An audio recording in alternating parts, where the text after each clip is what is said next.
So I'd like to introduce Noe and Donna from Co-op. Let's give them a warm welcome. Okay, I'm just going to say a few things about that we have to say before we start speaking. One of them is that we are not here to recruit you at all. I'm not here to try to get you to become gay or lesbian. We're just here to tell you about ourselves. So if you want to ask us any questions, that's why we're here. And so no question is a bad question. We're both volunteers. We're not paid to do this. We come into classrooms and we speak to students like you. I've been to most high schools, junior highs here in the city. I was born in Puerto Rico. My dad's Mexican, so I'm half of each. My dad was a pastor in a Pentecostal church, so I grew up in the church, and very religious. And I came out when I was 17, and I'm now at State studying psychology. I'm Donna, and I'm 24, and I grew up in Connecticut, actually. I'm an only child.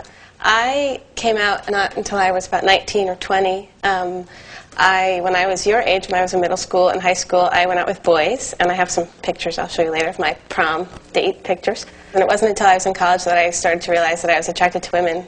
Now we're going to open it up, and you guys can ask us anything you want. Go. Being gay, like, do one have to act like a woman, or, like, how does that go? I mean, I heard that, like, gay men keep the clean house and stuff like that. How do you mostly find out that the other person is gay or a lesbian? How does your parents feel about you being a lesbian? Has anybody really, like, like, when you told them you were gay, they, like, just totally said, I don't want to be your friend anymore, and just left and never saw you again or something? Is it true that a lot of gay men and lesbian women, that sometimes they dress in tight leather and stuff, so they do it to attract men and women? Like when young ladies have short hair like this, like they have to be a dyke or something. That's not really true though, right? Or do a lot of dykes do that? I think it was you who said that when you were 12, like, you started to think about guys and everything like that.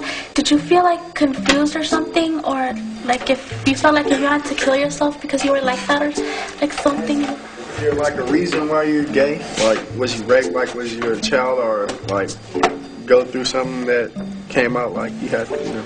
You do have kids. How old would you want them to be before you tell them? Like, if you had a choice to be, like, start all over and be straight, would you rather be straight instead of being gay? If your kids say that they want, when they grow up, they want to be gay like y'all, what would you say? Do you guys get offended when people call you, like, when they call you names? Yeah, especially if they mean it to be offensive. You know, and sometimes, like, I'll walk down the street and people, like, drive by and yell "dyke" out the window or something, and that's really upsetting. Like, I don't know those people. There's no need for them to do that to me. And one thing, people don't get beat up because they're gay. They get beat up because they look gay. How do you guys do it? We are not allowed to talk about our personal sex lives by the Unified School District. We can't do that. And that's what we're here for anyway. I do want to say, though, that just like you might imagine, sex is not about a single act. There's a lot more involved to it. There's feelings. There's who the two people are, how they feel about each other. And there's two minds involved.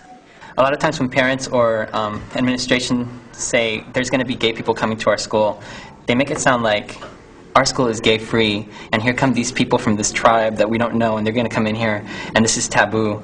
But obviously I was a child at one point, and obviously I was in school, and I didn't have those role models. And so when I think about it, I think, no, you're not bringing something that's strange into the school. You're bringing someone to be a role model for people who are, there are gay students in this classroom.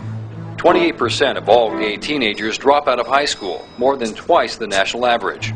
They're also more prone to abuse alcohol and drugs. And 30% of all teen suicides are committed by kids trying to deal with their own homosexuality. It's alarming. The amount of attempted suicide and suicides in teenagers who are gay and lesbian is astronomical, because they haven't been exposed to this education, but they are gay and lesbian. And this society is saying that's not okay, and that they aren't okay. So what do? They try to kill themselves. We're not taking care of our children in this country. We're telling you have to be a certain way. If you're not okay. To what extent have there been changes in what you think? And also, have any stereotypes been broken? Yeah. I was like, they're gay. I mean, they look straight, just like other people here. They look straight. I was like, well, I guess, you know, you never really tell until you meet them and, you know, tell them about you. You can never really tell. Another stereotype is that some guys that hang around with girls, they'll think he's gay, but, you know, he's not. Yeah. I thought all gay people are like white. I mean, you know, I feel bad saying it, but then that's what I thought, because mostly gay people I see are white, you know. And then that's where I got it from, because mostly on talk shows they mostly have white people on there that are gay. So that's what I actually thought. So then again, that kind of changed my little figure about it. Not all gay people are looking for sexual experiences. Not all of them want to go hit on people, try to do all that stuff.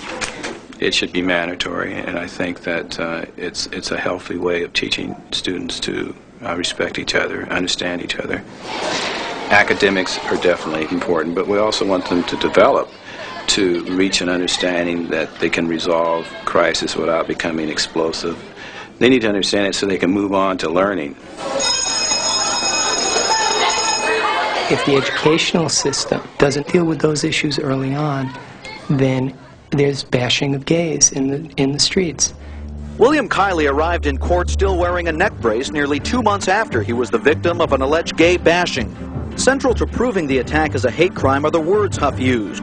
What was he calling you, Kiley was asked. He's calling me a faggot and a queer as he's pushing me on the shoulder. He's telling me, let's get it on. In New York City, for example, such violence rose last year by 110%. The numbers of gay men murdered are startling, but even more alarming. Most of those charged with the murders are teenagers. They should have it in elementary school.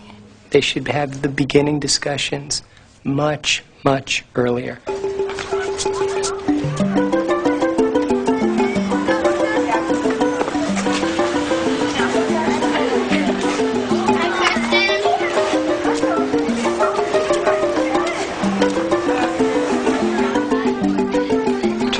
Thursday is Gay and Lesbian Pride Day, which I believe is our 4th year at Cambridge Friends School. In our classrooms, from kindergarten through 8th grade, teachers will be talking about gay and lesbian issues. We really believe that there's God in every person, and those people include homosexuals too. We don't like controversy any more than anybody else. I'm a little worried about that, but not too much.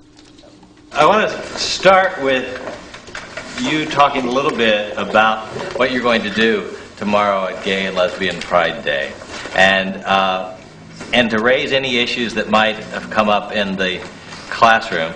I don't know. I guess for me, and I'm not trying to be decisive, and I don't know what to do about this, but as a school, are we saying that the kids have to support this? I mean, I guess that's what it sounds like to me, that we're saying if a child comes from a background that says that homosexuality is not correct, are we telling that child that they're supposed to, this is what you're supposed to do? I guess I keep getting that feeling that if a person is coming from that background, that we're supposed to tell them this is right. And I just feel like that child is going to